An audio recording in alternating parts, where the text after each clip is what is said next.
Assalamualaikum warahmatullahi wabarakatuh. Perkenalkan kami dari kelompok 4. Di sini saya Tadika Odis berperan sebagai konselor dan di sini ada 4 teman saya berperan menjadi konseling. Sebelumnya perkenalkan, nama saya Juan Rizwanda. Saya berperan menjadi konseling 1 dan akan berkonsultasi mengenai permasalahan tidak bisa dalam membagi waktu antara berkuliah dan bekerja. Baik, selanjutnya saya konseling kedua. Nama saya Ade Reinjaya. Di sini saya ingin mengonsultasikan tentang kurangnya sistem pendukung dalam pelajaran. Baik, saya Iksan Arifuddin sebagai konseling ketiga. Permasalahan yang ingin saya konsultasikan yaitu tentang kepribadian saya yang cenderung introvert. Baik, saya konseling 4, saya Indri Valiani dengan permasalahan takut melakukan kesalahan. Baik, di sini saya sudah mendengarkan pokok permasalahan dari keempat konseling. Bisa dimulai dari konseling pertama, bisa diceritakan mengenai permasalahan apa yang sedang Mas Juan hadapi. Baik Bu, terima kasih atas waktu yang diberikan. Jadi begini Bu, saya kan nilai kuliah saya ini tiap semester itu menurun. Semester ini yang paling turun. Jadi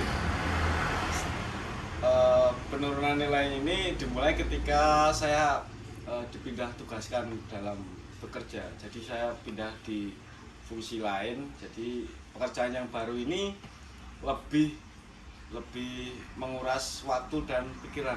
Jadi setelah pulang kerja yang seharusnya itu adalah waktu berkuliah, nah ini malah karena saya bekerja tadi melelahkan, jadi saya lebih memilih beristirahat.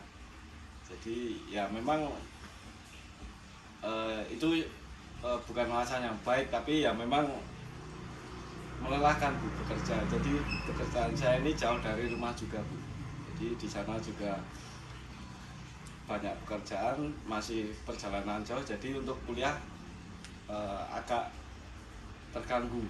Jadi itu yang membuat nilai saya turun, mengalami penurunan karena saya jarang masuk kelas gitu Bu. Jadi permasalahan saya mengenai kurang bisa dan kurang berjuang.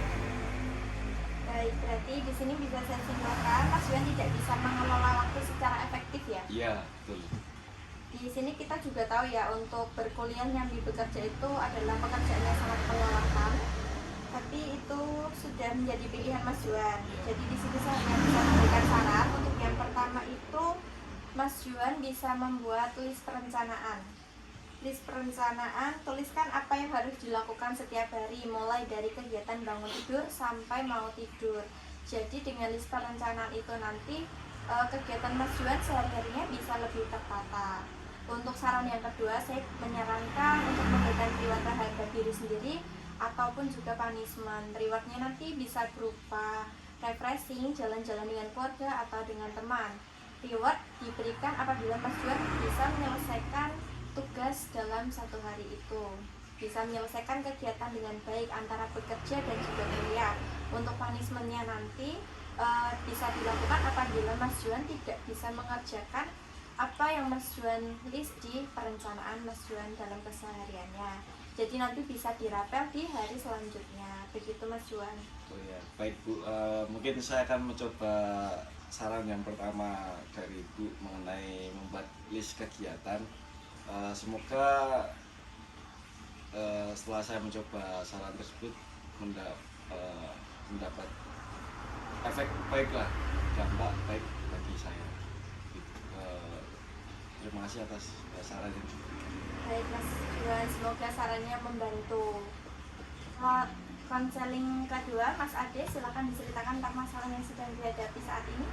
Baik Bu, jadi masalah yang saya hadapi sekarang itu saya kurang bersemangat dalam menjalankan kuliah Bu. Dikarenakan keluarga saya sendiri sekarang kurang mendukung dalam saya menjalankan perkuliahan.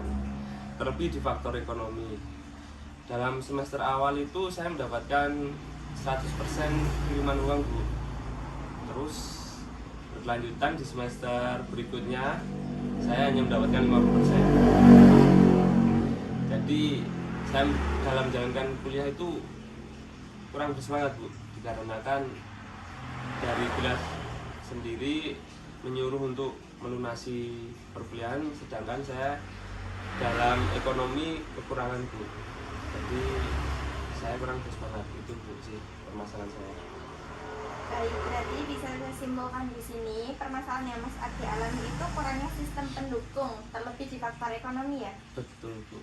Nah, di sini saya akan memberikan saran. Untuk yang pertama, Mas Ade nanti bisa mencari kerjaan tambahan, misalkan part time atau pekerjaan paruh waktu yang bisa dilakukan biasanya di kafe-kafe atau di rumah makan yang jamnya lebih fleksibel, bisa dibarengi dengan kegiatan. Untuk yang kedua nanti Mas Ade bisa lebih terbuka terhadap orang tua mengenai biaya kuliah yang sedang dihadapi Mas Ade. Jadi Mas Ade tetap harus bercerita kepada orang tua tentang permasalahan yang dihadapi.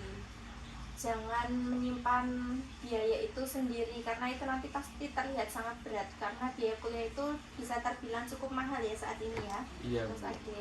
Jadi Mas Ade nanti bisa berkonsultasi dengan orang tua. Kemungkinan orang tua bisa membantu walaupun tidak 100%.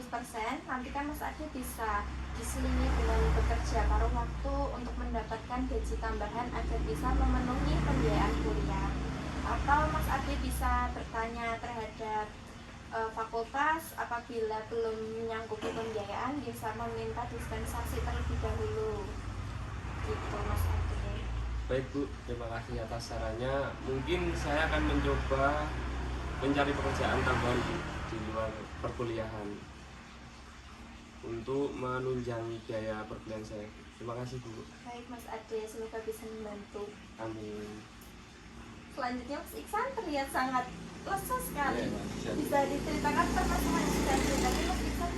Saya itu mau bercerita tapi malu Bu, tapi coba saya sampaikan ya Bu. Ya, Jadi selama saya kuliah di semester 6 ini, nilai yang saya dapatkan itu selalu menurun.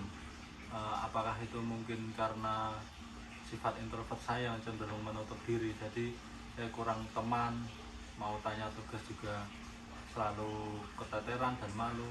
Jadi saya mohon solusi dari Ibu tentang bagaimana apa yang harus saya lakukan ya Bu. baik Mas Iksan. Berarti di sini itu permasalahannya Mas Iksan introvert ya di Iya. kelas ya? Iya, saya pemalu Bu. Iya, pemalu. Ibu. Untuk saran yang saya berikan, yang pertama kenali diri Mas Iksan sendiri. Mas Iksan itu enaknya berteman dengan teman yang seperti apa, misal yang sama-sama pendiam atau mau berkenalan dengan yang lebih cerewet lagi. Jadi Mas Iksan jangan menutup diri untuk berkenalan dengan orang baru, karena kan Mas Iksan tahu sendiri konsekuensi yang diterima. Misal nanti Mas Iksan jadi keteteran dalam pengerjaan tugas atau ketinggalan dalam materi kuliah waktu Mas Iksan pas bekerja, jadi tidak bisa mengikuti pelajaran pada hari itu dan tidak mendapatkan kelompok. Itu yang pertama, kenali diri sendiri. Yang kedua nanti bisa belajar berinteraksi dengan orang lain, mungkin dengan cara offline maupun online. Kalau offline nanti Mas Iksan bisa menjadi salah satu rekan kelompok yang ada di kelas, dijadi diajak kenalan di sini dalam artian untuk membantu Mas Iksan ya dalam menyelesaikan tugas hari-harinya ya apabila tidak dapat datang ke perkuliahan. Terus yang selanjutnya keluar dari zona nyaman. Mas Iksan harus keluar dari zona nyaman, jadi harus lebih terbuka dengan orang baru, jangan menutup diri terus Mas Iksan. Nanti Mas Iksan nggak punya teman. Iya Bu, saya juga Betul. pemalu Ibu. Iya, jangan malu berlebihan Mas Iksan, karena ini kita tuh harus bersosialisasi. Nanti kalau kita nggak bersosialisasi, Mas Iksan akan merasa kesepian gitu. Baik Bu, mungkin saya akan mencoba lebih membuka diri ya Bu, harus banyak-banyak mencari teman gitu ya Bu. Iya betul Mas. Terima kasih Bu atas sarannya, mungkin saya akan coba ke depannya, semoga saya bisa menjadi pribadi yang banyak teman. Terima kasih ya Bu. Baik Mas Iksan, semoga membantu. Untuk hasil yang kedua, Mbak yang kali ini silakan. Saat ini saya sudah melakukan untuk melakukan pengerjaan perkuliahan karena saya kurang yakin dengan hasil saya sendiri. Maka dari itu membuat saya malas untuk mengikuti perkuliahan tersebut. Berarti di sini dapat saya simpulkan Mbak Valen itu takut melakukan kesalahan ya yang belum dikerjakan ya. Iya Bu. Jadi untuk cara mengatasi hambatan ini Mbak Valen harus belajar dari kesalahan. Jadi kesalahan bukan berarti kegagalan, dan belajar dari kesalahan tersebut dengan terus mencoba hingga semua bisa berhasil sesuai dengan yang direncanakan. Jadi Mbak Valen itu harus mencoba terlebih dahulu. Misalkan untuk tugas, coba dikerjakan sebisanya. Yang penting mengumpulkan, jangan sampai nggak mengumpulkan nanti malah nggak dapat nilai Mbak Valen. Jadi salah atau enggaknya itu pikir di belakang aja. Yang penting tugas diselesaikan tepat waktu sesuai deadline agar tetap bisa mendapatkan nilai. Nanti kalau salah coba lagi, kalau salah coba lagi, seperti itu Mbak Valen. Jangan merasa takut untuk maju. Banyak-banyak mencoba ya Mbak. Iya, banyak-banyak mencoba untuk Mbak Valen. Baik Bu, terima kasih atas sarannya. Nanti saya akan coba. Baik teman-teman, di sini bisa kita simpulkan ya. Di sini saya memakai metode konseling berpusat pada individu, yang mana untuk segala permasalahan yang teman-teman hadapi ini nanti bisa diatasi dengan cara mereka sendiri. Jadi mereka itu harus mempunyai apa? Solusi pemecahan masalahnya sendiri. Jadi saya di sini hanya membantu memberikan saran, selebihnya nanti bisa teman-teman sendiri yang milih ya untuk permasalahannya mau seperti apa. Begitu dari kelompok 4, kurang lebihnya mohon maaf. Thank you for watching. Assalamualaikum.